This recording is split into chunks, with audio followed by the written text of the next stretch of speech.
हैं? 3 प्लेट बिरयानी हजम कर जा रहा, लीवर में कोई कमी नहीं, जितना खा ले 2 डकारों में हजम, पेट में कोई गड़बड़ी नहीं। क्या है ये? रब का एहसान है तुम पे।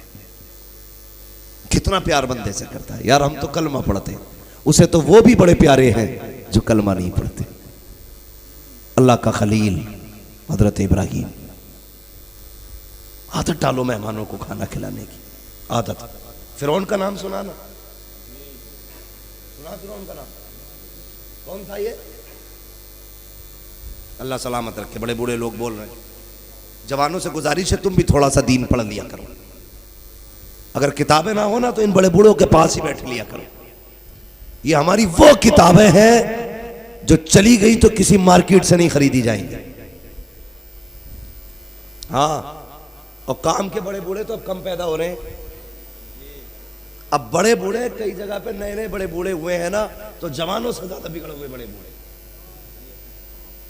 मैं कई बड़े बूढ़ों को जानता हूं, जवानों से ज्यादा बिगड़े हुए। बातें सुनो तो गैरत आए। अगर ढंग के बड़े बूढ़े हो ना तुम्हारे गांव में बेटे, उनके पास बैठा करो। बड़े बूढ़ों में बैठने से अकल आती है, तजर्बा आता, शूर आता है। बैठा करो बड़े बूढ़ों में। फिरौन इतना बड़ा बादशाह के खुदाई का दावा, सजदे कराता था लोगों से। जो खुदा कहता था वो बचता था, जो इनकार करता मरवा देता था। लेकिन सुने, क्यों उस पे मुसीबतें नहीं आती थी? इतना बड़ा चैलेंज रब को, लेकिन मारा नहीं गया।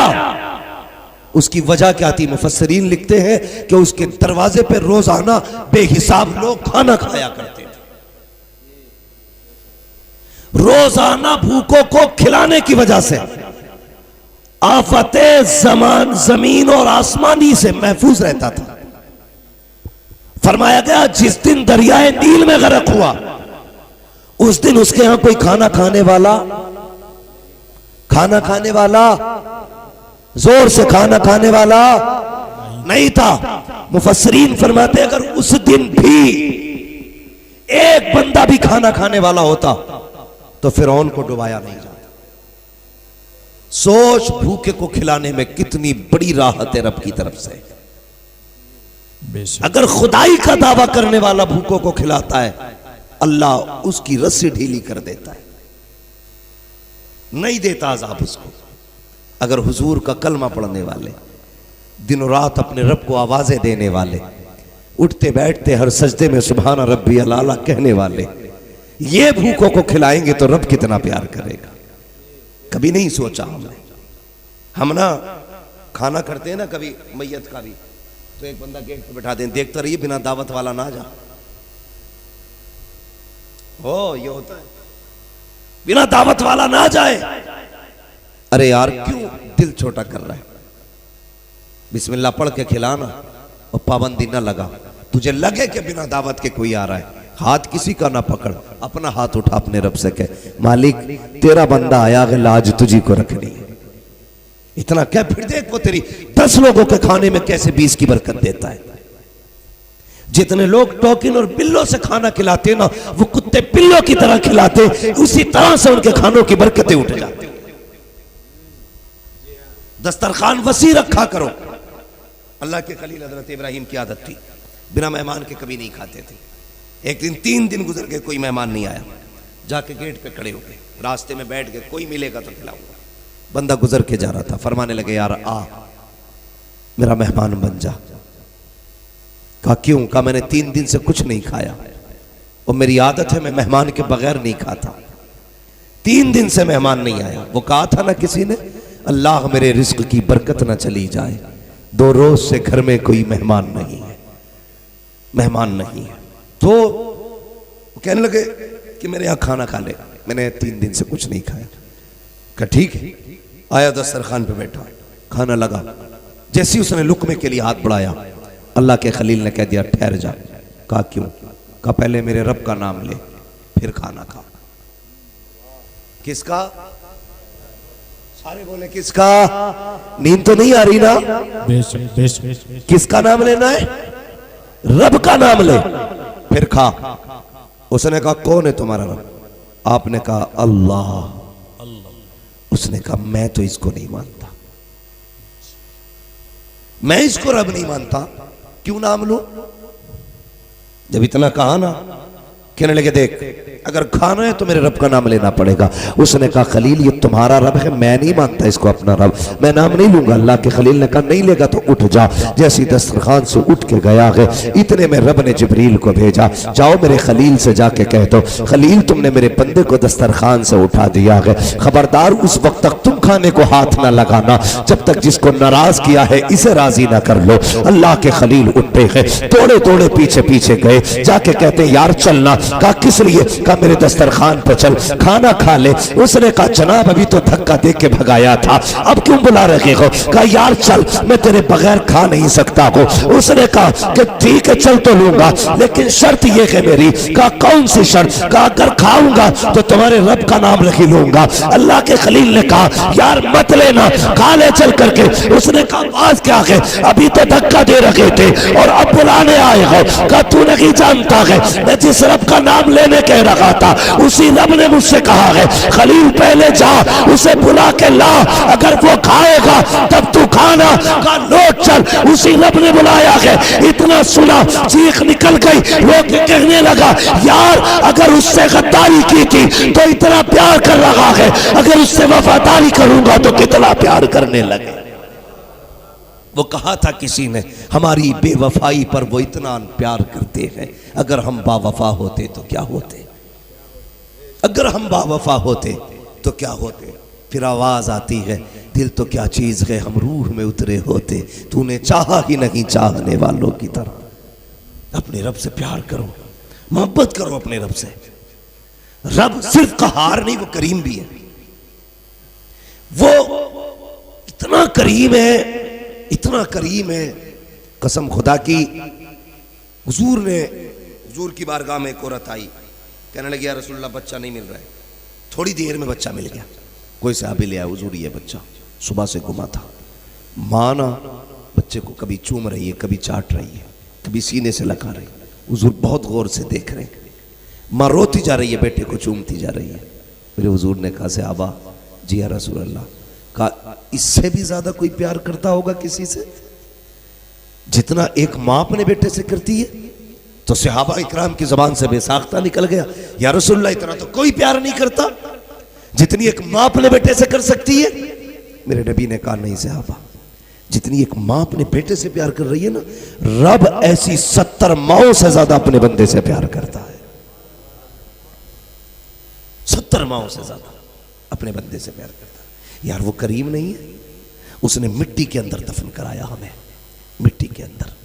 कितनी इज्जतें उसने बख्शी, सोच भी नहीं सकते हम कितनी इज्जतें बख्शी। मरे तो उसने हमें खिंचड़वा के खूर पर नहीं डलवाया, खिंचवा के कपड़े नहीं फटवाए, रस्सी बांध के पैर में कुत्ते की तरह घूर पे नहीं खिंचड़वाया। उसने कहा कंधे पे उठा, मेरी तखलीक का शाहकार है ये वो है जिसे मैंने दस्ते कुदरत से बनाया, कंधे पे रख। उस्ताद भी है तो कंधा लगाने पे आज फख्र कर रहा है, पीर भी है तो मुरीद के कंधे को आज जनाजे को कंधा दे रहा है। कितनी इज्जत है तुम्हारी रब ने बढ़ाई मरने के बाद। जितने थे आज सारे पीछे खड़े गए, तू सबके आगे लेटा है। आज तुझसे आगे कोई नहीं, तू सबसे आगे। भूल गए अपने रब को। उसने फिर कितनी इज्जतें दी। मालिक लौट दे, कहा ना, प्यार से उतारना, मेरी तखलीक का शाहकार है। का दो नीचे उतरो, दो ऊपर, एक बीच में रहे, कम से कम 5 बंदे रहे। इसे संभाल के इतनी आसानी से रखना कि इसे झटका महसूस ना हो। ये इज्जत नहीं दी रब ने? सोचो तो सही। मालिक अब ऐसी मिट्टी डाल दे, कहा नहीं ये कोई कुत्ता नहीं है जो मिट्टी में दबा दो तख्ते लगा, इसके कफन पे मिट्टी ना गिरने पाए, इसके चेहरे पे मिट्टी ना गिरे, तख्ते लगा, संभाल के बंद कर। जैसा दिया था वैसा ले रहा हूं, जैसा दिया था वैसा ले रहा हूं। तख्ते लगाए, मिट्टी डाल दी। या अल्लाह अब क्या करना है? कभी ना जा, ठहर जा, इतनी देर ठहर जितनी देर में एक ऊंट ज़िबा करके बोटी काट के उसकी तकसीम की जाए। लेकिन रुकता है कोई? हमें तो फिक्र रहती बिरयानी ठंडी ना हो जाए, बोटी ना चपर जाए। हराम का आ रहा है, दाढ़ को लग गया ना, सुन्नियत और बरेलवियत कह करके यही रोटी सबसे ज्यादा खाई जा रही है। गैरत आनी चाहिए हमारी कौम को। जो खाना परदेसी और मुसाफिरों के लिए था वो खाना पड़ोसी खा रहे, जो गरीबों का था उसे अमीर गलत तक निकल रहे। ये इस्लाम नहीं है, ये इस्लाम नहीं है। हैरत होती है यार, जिसके घर बिरयानी खा रहे हो कैसे हलक उसे उतर जाती है। देखना उसके घर में बेटी किसी कोने में, जब से बाप की मैयत की खबर आई है अभी तक बेटी को होश नहीं आया। तुझे बिरयानी सोच रही है? देख, जब से शौहर की मौत की खबर आई है अभी तक बेवा की आंख का आंसू नहीं सूखा। तुझे बोटियां नोचने की पड़ी है। इंसान है कि गीते हम बोटियां तोड़ने के लिए मैयत के इंतजार करते हैं। ओ भाई, किसी गरीब पे बोझ ना बनना। बेटियों के लिए सबसे बड़ी कयामत यह होती है कि बाप चला जाए। बीवी के लिए सबसे बड़ी कयामत यह है कि शौहर चला जाए। उनकी कयामत को मजीद कयामत ना बनाना। जिनके पैसे इलाजों में खर्च हो गए हैं उनके पैसे बिरयानियों में ना लगवाना, उनके पैसे पौर में रोटी में ना लगवाना। अगर तू वाकई बरेलवी है और तुझे पता चला ये जो बच्चे छोड़ के गया है बड़ा गरीब था, 1000 रुपए जेब में डाल, चाचा के पूछ इसका यतीम बेटा कहां है, यतीम बेटी कहां है, किसी कोने में यतीम रो रहा होगा, जा सीने से लगा सर पे हाथ रख, 1000 रुपए जेब में डाल दे, कह दे बेटे जाके चुपके से मां को दे दे, अगर कोई भूखा आए उसको इस पैसे से रोटी खिला दी जाए। खुदा की कसम कोई राजी हो ना हो, मदीने वाला तेरे आने से राजी हो जाए। समझ रहे ना मेरी बात? ये काम करें, मैयतों की रोटियां खत्म करें, जो जिसका हक है वो उसी को दिया जाना चाहिए। एक इमाम मुझसे फोन करके कहने लगा जी हम क्यों ना खा सकते मैयत की रोटी? मैंने कहा यतीम है। कि नहीं इमाम हूं, मैंने इमाम है तो मोहताज है। नहीं मैं कब्र खुदवा रहा था, तो क्या मजदूरी लेगा रोटी में? ये सवाब के काम है। कब्र खोदना, गुस्ल देना, कफन पहनाना, कब्रिस्तान तक ले जाना, कब्र में उतारना, मिट्टी देना, ये सवाब के काम है, फेंका नहीं है तेरा। तो भाई बचिए और कोशिश कीजिए हलाल के लुक्मे दाड़ों को लगे, वरना पुश्ते खराब हो जाएंगी। पुश्ते कोई तावीज नहीं सवार पाएगा। इसलिए हलाल की रोजी खाइए, जो गरीब का हक है वो खिलाइए गरीबों को, जो हमारा है वो हम खाएं, जो गरीबों का है वो गरीब को खिलाएं। समझ गए ना मेरी बात? अरे समझ गए भैया? बचे इन चीजों से, अपने आप को रोकें, इन सारी चीजों से बचाव करें, अल्लाह को राजी करें। वो कितना करीब है। वो देखो यार, देखो उसका निजाम देखो। मर्दों को कितने कपड़े लगते हैं कफन में? कितने बोलो? 3 कपड़े ना? माशाल्लाह, जो बोले अल्लाह उन्हें सलामत रखे। जिन्हें याद ना हो आज याद कर लो, कितने कपड़े लगते हैं मर्द को? नौजवानों कितने? तुम्हें ये तो पता 3 पीस में कितने कपड़े होते हैं, 4 पीस में कितने होते हैं, ये नहीं पता कफन में कितने होते हैं। जिस मार्केट में तेरा 4 पीस बिक रहा है ना, उसी मार्केट में तेरा कफन भी बिकता है। फर्क ये, कोट तू खरीद के लाएगा, कफन तेरा पड़ोसी खरीद के लेके आएगा। ये भी जान, अगर 4 पीस 3 पीस कैसा होता है तो ये पूछ कफन भी कैसा होता है, जानना चाहिए। हर बेटी को पता है आज के दौर का फैशन और मॉडर्न सूट कौन सा चल रहा है। अभी ईद पे पता नहीं कौन सा सूट चला था बाबा, सब में उसी के फोटो। और इतना बेढंगा मैंने देखा कसम से, उसे देखते हुए घिन लग रही थी। लेकिन अकलें भी कहां होती है? एक नाक कटवा ले तो सब कटवा लेंगी, सब उसे ही खरीदे चल रही। मैंने ये क्या बोले, सबसे ज्यादा ये बिक रहा है। मैंने कहा अकलें मारी गई है मेरी बेटी। तुझे ये तो पता है मार्केट में सबसे ज्यादा चलने वाला सूट कौन सा है? तुझे पता है तेरी कफन में कितने कपड़े? ये मैच तो जानती है कि सूट पे कौन सी चूड़ी लगेगी, ये भी जानती है कि कब्र में कौन सा चेहरा हुजूर को दिखाना है। बताना, बेटी ससुराल से चलती है, सर पे कुरान रखा जाता है, कभी दिल में भी कुरान लेके आई? अब्बा कहता बेटी कुरान के साए में जानी है। कुरान कहता मालिक किस कौम में भेजा जिसमें सुबह से गाने बज रहे थे, मैं याद नहीं आया? नाच हो रहा था, मैं याद नहीं आया? जब तमाशे हो रहे थे, मैं कहां था तब? अब जब बेटी चलने लगी है तब मैं याद आया?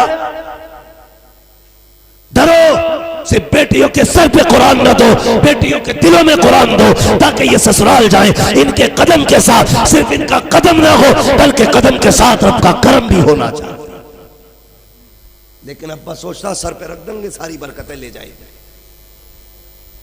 ये याद रखना मेरी बात, बेटियों को कुरान सिखाओ। बेटियों को अल्लाह ने कितनी इज्जत बख्शी। कितने कफन है बेटियों के, कितने कपड़े कफन में? अल्लाह सलामत रखे माशाअल्लाह। कितने? 5 कपड़े है ना? 5 है, मर्द के 3 है। वो भी इंसान, ये भी इंसान, बराबर में भी काम चल सकता था ना। 3 में भी कफन हो सकता था औरत का, लेकिन 5 क्यों बनाए गए? रब कहता है तूने अपनी इज्जत नहीं जानी, लेकिन मैं जानता हूं तेरी इज्जत कितनी करनी चाहिए। मैं रब हूं, मैं इज्जतों वाला हूं, मैं शान वाला हूं। या अल्लाह क्या क्या देना, एक सीना बंद एक्स्ट्रा कर दो, दूसरी ओढ़नी दे दो, 5 हो जाएंगे। या अल्लाह ये किस लिए? बाल छुपा दो इसके। मालिक मैंने फला शादी में देखा था, वहां तो इसके सर पे दुपट्टा ही नहीं था। बाजार में थी तब भी दुपट्टा नहीं था, शादी में थी तब भी दुपट्टा नहीं, वलीमे में थी तब भी दुपट्टा नहीं। मौलवी तो पागल लगते हैं ना, भोंकते। मर के देख, जब बालों के जरिए जहन्नम में लटकाई जाएगी तब पता चलेगा मौलवी का ख्याल सच्चा था या तेरा ख्याल सच्चा। कोई फर्क नहीं पड़ रहा बेटियों का। गैरत की बात नहीं है, हमारी बेटियां गैर मुस्लिमों के साथ भाग रही, इतनी बड़ी गैरत की बात, शर्म आनी चाहिए। मैं तो कहता हूं ऐसे परिवारों को डूब के मर जाना चाहिए जिनकी बेटियां चली गई। लोग कहते हैं बाप का क्या कसूर, मैं कहता हूं बाप ही का कसूर है जो बेटी बिगड़ी है। वरना अगर बाप परवरिश करने वाला हो ना तो बेटी फातिमा ज़हरा पैदा होती है, बाप अली हो तो बेटी ज़ैनब पैदा होती है। तो उससे किसने कह दिया बाप की गलती नहीं है? बेटी बिगड़ी है तो बाप का कसूर है, और पूछा जाएगा कयामत में। हाँ, गिरबान पकड़ पकड़ के पूछा जाएगा, बता ये क्यों हुआ ऐसा? जवाब देना पड़ेगा तुझे, नहीं देगा खाल उधेड़ी जाएगी। कर ले मौज जितनी करनी है। यह इस्लाम है, आवारगी का मजहब नहीं। अगर मुसलमान बनना है हदों में रहना पड़ेगा, लिमिट में रहना पड़ेगा, खाल में रहना पड़ेगा। बाहर निकलोगे तो खैरियत नहीं है। एक लम्हा इस्लाम की हद से बाहर नहीं निकल सकते आप, एक लम्हा नहीं। तो अल्लाह ने कितनी इज्जत है। कब्रिस्तान में देखा ना आपने, जब किसी लेडीज को कब्र में उतारा जाता है तो बड़ी ऊंची आवाज करो, ओ पीछे हट जाइए भाई, फला की बेटी को कब्र में उतारा जा रहा है, किसी की नजर ना पड़े। गैरत नहीं आई? अब मर गई तो पर्दा सू जाए। जब जिंदी बाजारों में टहलती थी तब कोई कहने वाला नहीं था नजरें नीची करो जी। आज पर्दे सूझ रहे। जब जिंदा थी किसी ने कपड़ा नहीं डाला सर पे, मरने के बाद चारों तरफ से एहराम से घेर दिया, कोई न देखे। पर्दा उस दिन कराना था जिस दिन तेरी बेटी नंगे सर बाजार में थी। आज करा रहा है पर्दा। वो सुना होगा तुमने, अगर मुजरिम को पुलिस पकड़ के लाए तो खातिर और होती है, और अपनी मर्जी से मुजरिम आ जाए तो खातिर। जानते हैं ना आप लोग ना, थाने में आना जाना तो रहता ही होगा। अल्लाह ना करे बड़ी बुरी जगह भाई किसी का आना जाना हो। मैं जमीन पे सबसे बुरी जगह थाने को समझता हूं, उसके बाद अस्पतालों को समझता हूं। इस दौर में हालांकि इंसाफ के घर सबसे अच्छे होते थे, लेकिन अब नहीं है मसला वो। अब तो जिसकी लाठी उसकी समझते हैं ना, भैंस इतनी बड़ी होती है ना। अच्छा, बहुत बड़ी होती है। अच्छा अच्छा, हाँ। तो सुने मेरी बात बहुत गौर से। तो एक मुजरिम वो होता है जो अपनी मर्जी से आए, एक होता है जिसे पकड़ के लाया जाए। जो पकड़ के लाया जाता है उसका क्या होता है? वो पटा देखा कभी? देखना जाके, वो चमड़े का इतना बड़ा होता है, फिर वो चलता जमा के, और मुजरिम अपनी मर्जी से अगर आ जाए, आ गया चल ठीक है, चलो भाई चालान कर दो। समझ गए ना दोनों बातें? अल्लाह कहता सुन, अभी जिंदा है, खुद चल के मेरी बारगाह में आ जा, खुद चल के आ जा, बख्श दूंगा। 4 कंधों पे जिस दिन लाया जाएगा ना, उस दिन एक एक घड़ी का हिसाब ले लूंगा। ए मेरी बेटी जिंदा है ना, अपने सर से चादर डाल ले, अपने हाथ से अपने सर पे चादर रख, इससे पहले कि कफन पहनाने वाले तेरे सर पे कफन के साथ चादर रखे, कब्र में उतारने वाले तेरे पर्दे का एहतमाम करें, अपने जीते जी कर ले। वरना याद रख, कब्र में लाने के बाद अगर जबरदस्ती रख के तेरे सर पे चादर लाया गया तो याद रखना खाल उधेड़ी जाएगी, कोई बचाने वाला नसीब नहीं हो सकता। इसलिए बेटियों को चाहिए वो पहले से पर्दा करें। अल्लाह ने कितनी इज्जत दी, 5 कपड़े दी, या अल्लाह काम 3 में भी हो जाता, 5 क्यों? कहने लगे इसे इज्जत की फिक्र नहीं थी, लेकिन मैं तो इज्जतों वाला हूं, मेरी बंदी है, मैं नहीं चाहता। इसे हया नहीं थी, लेकिन मैं हया वाला हूं, मैं नहीं चाहता मेरी बंदी नंगे सर मेरी बारगाह में आए, इसलिए मैंने कहा इसके सर पे चादर डाल दो। अल्लाह अकबर, इतनी इज्जतें रब ने दी है। वह अम्मा बिनिअमति रब्बिका फहद्दिस, अपने रब की नेमतों का खूब खूब चर्चा करो। कौन सा एहसान नहीं है जो रब ने न किया हम पर, जिंदगी दी। खुद सोचे, पैदा किया, कर्म हुआ कि नहीं? बोलो, क्यों नहीं बोल रहे? पछता रहे हो अपने पैदा होने पे? क्या पैदा हुए तो कर्म हुआ कि नहीं? भाई कर्म हुआ इसलिए कि हुजूर की उम्मत में आने मिल गया, वरना अपना तो कोई ऐसा क्रेडिट है नहीं जो 10-12 हाथ लेके पैदा हुए। यही कर्म की बात है कि हुजूर की उम्मत में आ गया, फिर जवानी दी, फिर बुढ़ापा दिया, और फिर कर्म वाला है कर्म ये कि उसने मौत दे दी।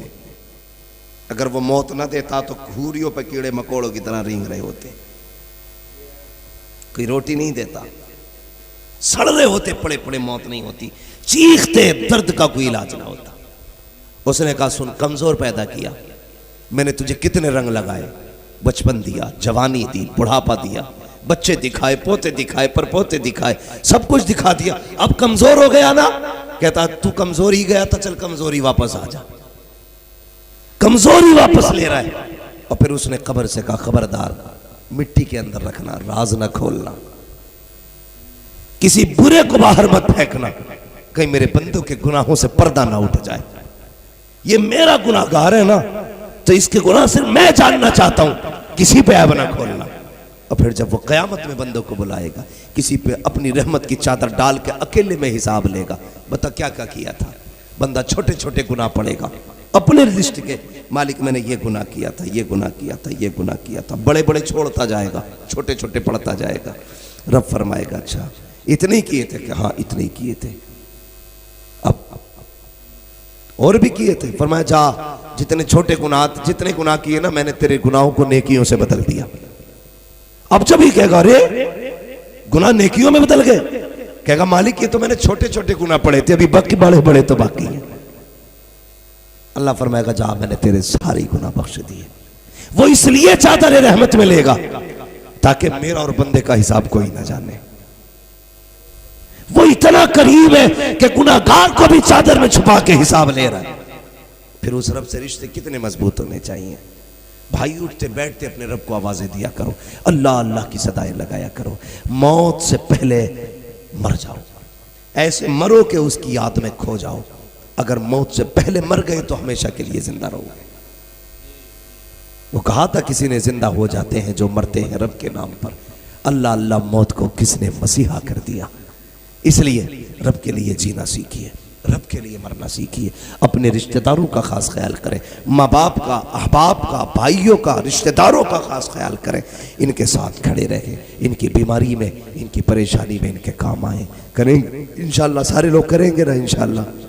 माँ बाप की इज्जत करेंगे, जिनके चले गए हैं वो कब्रिस्तान जाके उनके लिए दुआ करना।